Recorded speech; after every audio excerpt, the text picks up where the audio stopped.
Larian Studios. Most people in the gaming world know who they are now. The underdog that no one really expected to rise to the current level of success that they have attained. But it wasn't always the case. In fact, before their rise to greatness, it seemed like no one really gave Larian any credit, with Baldurs Gate 3's announcement going under the radar and being overshadowed by games like Starfield. One might ask, how did this happen? How did they do it? I think to understand Larian Studios' rise to greatness, we have to go to the beginning. And the beginning for Larian Studios was back in 1996.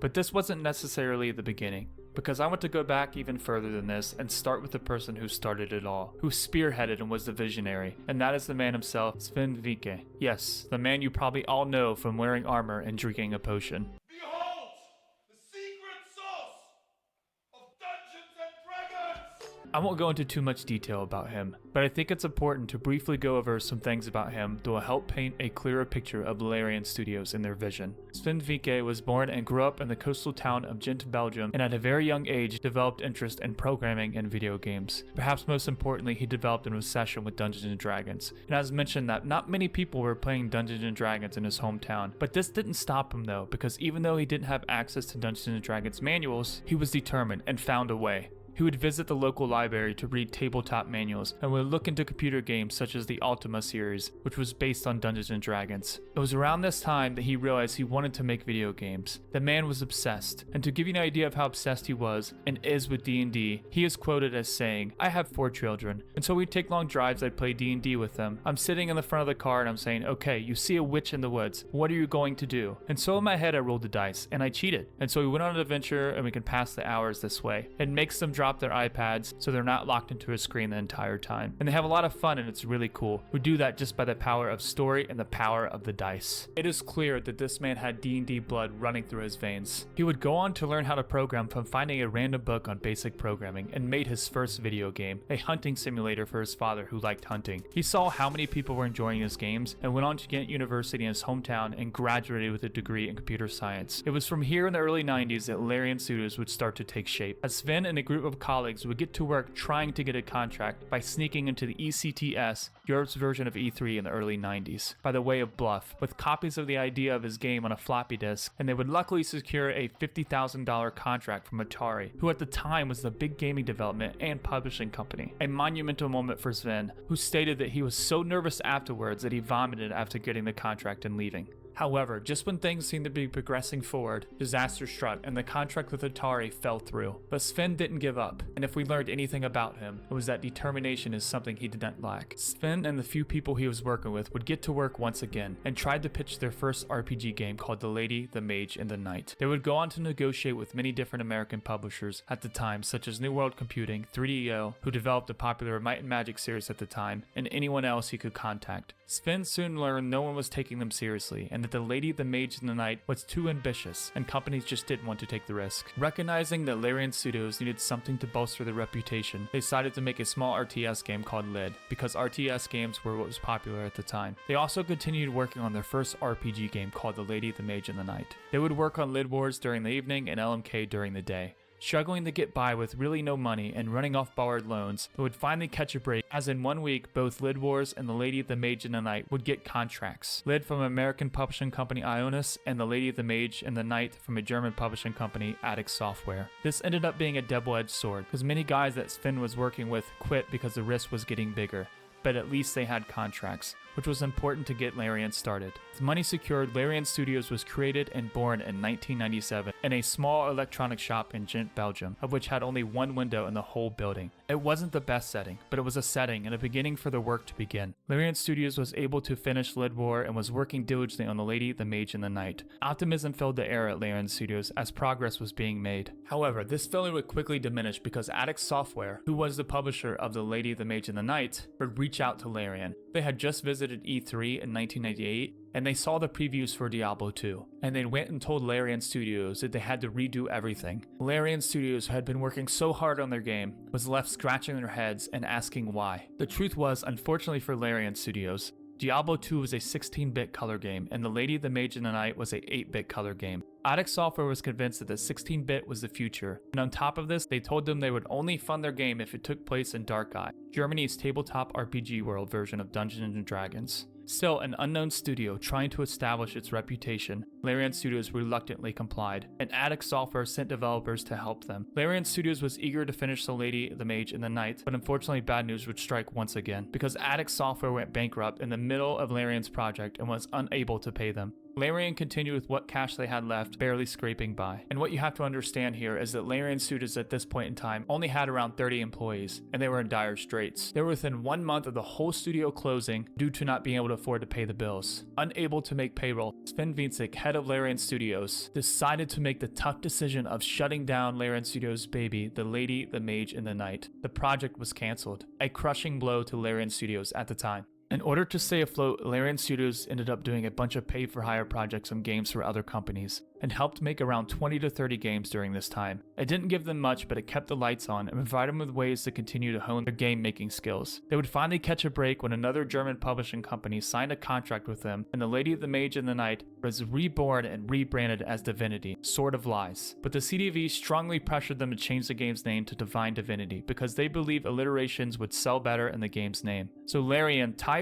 of the instability and so many changes, gave in and changed the name to Divine Divinity. It was around 2002 and Sven was on a press tour for Larian Studios, and he found out that Divine Divinity was going to be released in Germany. Completely caught off guard and unaware, Sven panicked because he knew the game wasn't ready and pleaded with the CDV, even writing them a letter asking for 6 more months to complete the game. Sven knew the game was too buggy to be released, but unfortunately it was the end of the financial quarter in 2002, and the producer and publisher at CDV decided themselves that it was good enough. To Sven's and Larian Studios' dismay, they were ignored and the game was released anyway. The truth was, publisher CDV was tired of putting more money into the game and giving Larian Studios more time. They didn't believe it would succeed because Divine Divinity was different from a lot of games at the time. Divine Divinity came out in 2002 and was very well received and put Larian Studios on the map. One might think this was there. Larian Studios had made it, but this wasn't the case because 2 other heavy-hitting RPG games came out at the time from acclaimed studios Bethesda and BioWare, and Elder Scrolls 3 Morrowind and Neverwinter Nights, cutting into potential sales for Larian. On top of this, Sven knew the game needed to be even better than what it was, which is why he begged for more time before it was released. He wanted to put everything on the line for this game, which you will learn is something Larian Studios does quite often later on. Now at this point in time, it was a very dark time for Larian Studios, as there just was not enough money coming in, and shockingly, Larian Studios was cut down from a team of 32 people to around 3, including Sven as one of the last remaining employees. Sven was totally confused and broken at this time, and at the point of giving up. He didn't understand how could you make a game that was well received but still not make enough money. Anyone would probably have given up here, but Sven didn't, and he was tired of dealing with publishers, so he decided to figure out how Larian Studios could do the publishing work themselves. Essentially cutting out the middleman was the plan. Reinvigorated, Larian Studios was able to muster up a small team and went to work not only developing a new game, but publishing a new one and Beyond Divinity. Still, Larian Studios would run into a wall again, with the recurring theme of not enough money coming in for Larian Studios to survive. It seemed like no matter what Sven and Larian Studios did, even making a good game wasn't enough.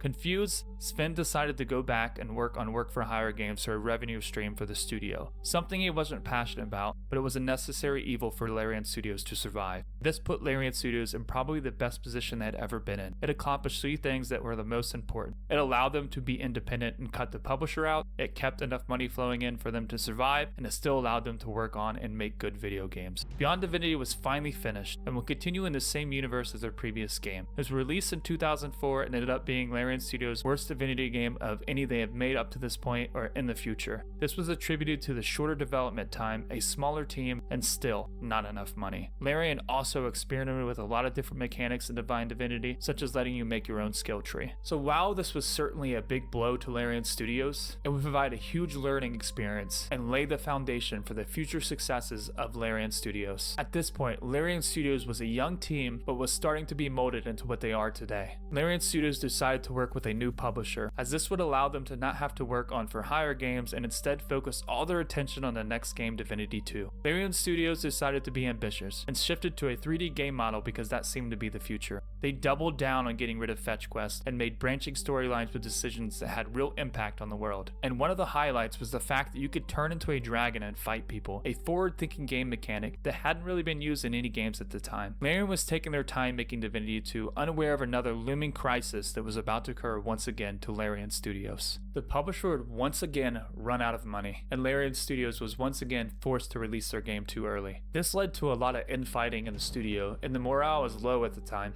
and some developers left feeling that the risks seemed to be too high. Regardless, Divinity 2 was released in 2002, and despite these setbacks, it did better than Larian Studios' last game Beyond Divinity, with higher reviews across the board and a better reception by fans. It sold well, but unfortunately Larian wouldn't see much of the money, as once again, the publisher took most of the cut, and the publisher would once again go bankrupt, leaving Larian Studios yet again in a peculiar situation. It wasn't all doom and gloom though, because Larian Studios had made a fully blown open world RPG that sold well. This allowed Larian to sharpen their skills even more, and was finally enough to leave their mark, opening the door for other publishers to want to take a risk on them. Despite this, Larian Studios made the decision once again to stop working with publishers, because every time things didn't work out, and every time they regretted it. Moving forward, Larian wanted to put all their passion into the creative side of making their game, and this is exactly what Larian Studios would do. Seeing the success of Divinity 2's Dragon Combat, they decided to make a smaller game where they focused solely on you being a dragon in a fantasy RPG world, staying true to the studio's vision.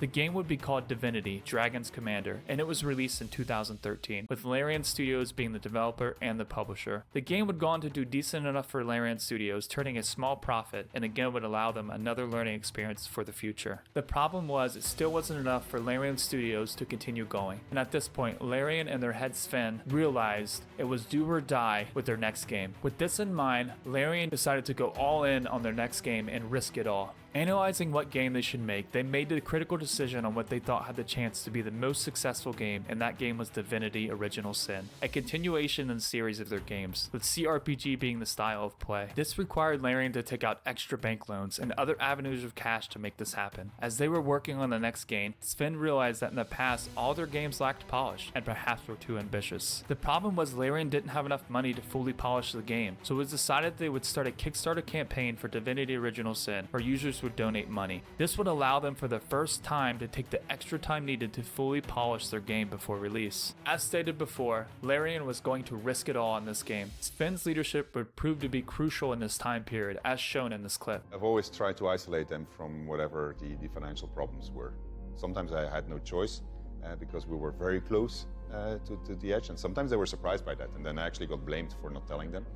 At that time, the studio was only in Belgium, and in Belgium, you're very well protected as an employee. So when the studio goes down, the one that's shafted is the owner, right? So I didn't want to burden them with it. They would always be taken care of. It was me that my life would have been over. The game was within months of release, and again, Larian Studios needed a little more money to polish and finish the game. They would try as many banks as possible for loans, but were not successful. That was until they ran to one bank, where they were able to convince the loan officer to convince the entire bank that it was worth the risk to take on Larian Studios. A bold gamble that would prove to be successful in the future. At that point, Larian Studios had the money they needed, but with only a few months left, crunch time occurred. Larian knew their employees were suffering, working long hours, but they promised them they would pay them for every minute, and that they would be part of the greatness that is Divinity: Original Sin. And they said this because they were confident that this game would do well. Tensions were understandably high at this point, but they all believed and they all pulled together for the last stretch. This would prove to be a monumental effort because Divinity: Original Sin was released in 2014 and became Larian Studios' most successful game at the time, with extremely high reviews and even winning Game of the Year in many review outlets. Larian Studios was ecstatic, and all the blood, sweat, and tears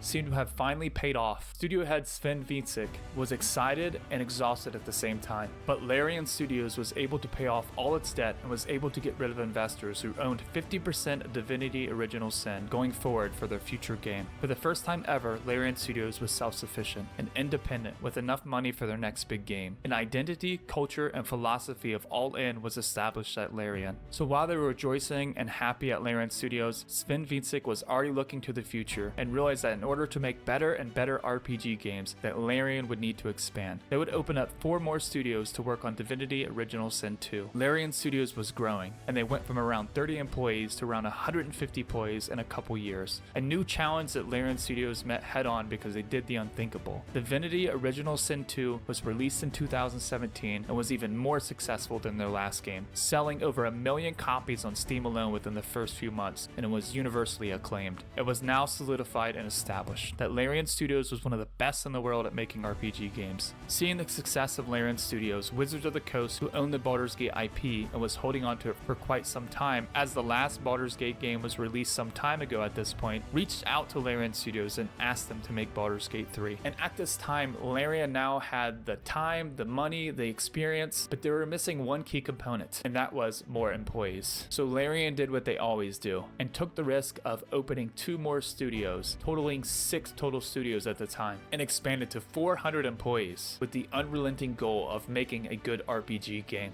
true to the Larian spirit. Baldur's Gate 3 announcement was overshadowed by games like Starfield, but little did people know that Baldur's Gate 3, released in 2023, would be the magnum opus, a game that would become the gold standard for games going forward, as it was so successful that many gaming companies said it would be impossible to have as a standard going forward. Beloved RPG games such as Bethesda and BioWare tanking, Larian Studios was a knight in shining armor that we all needed, and came in to save the day when other companies were becoming corrupted by greedy publishers. They showed that there are still passionate game developers out there that want to make good games as an art for us to enjoy. Larian Studios is a story of never giving up, persevering, giving it everything you have, and believing in yourself. It worked for them, and in this instance, the relationship between game developers and gamers was solidified. Larian showed us the recipe for success.